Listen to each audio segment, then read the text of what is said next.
Adding in drawer cabinets through goCabinets. Let's start by picking a drawer cabinet product. This particular one is a 3-drawer base unit. So we'll go through our properties and fill out a width field here. And we're happy with our drawer color. It's using a melamine drawer face in our color that we've selected in our defaults. Now moving on, now we can see in our drawers, we've got our margins that we defined at the start, and now we're looking on our 3 drawers and the properties of those. So as a default, the system will space these 3 drawers evenly.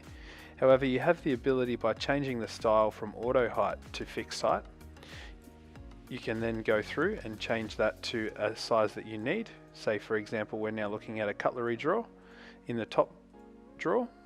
And what that will do is now go through and change the heights of our other 2 drawers, and we are also now using a more appropriate drawer runner for that face height.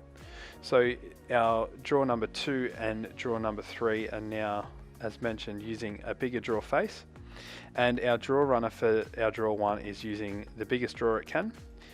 We can change that down and change the depth of that runner to be lower if we want, but the system will default it to using the biggest runner possible for this particular combination. So at this point now we can click Save Cabinet, and that particular unit has been priced into this job. So now what I'm going to do is I'm going to copy this product, and we're now looking at a copy of our base drawer. And I'm going to make a few changes here. So one of the things we're going to do is we're going to add in a note here, and we're going to call this one cutlery drawer.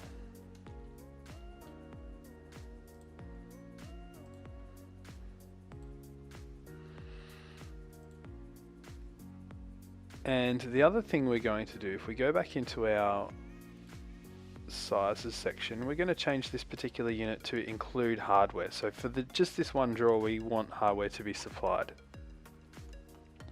So there we go. We can see now the changes have been made. We've updated the name of that cabinet. We can see the sizing is the same, but there's obviously a price difference because there is drawer runners being added to this unit, whereas our other one was just a flat pack, no supply of hardware.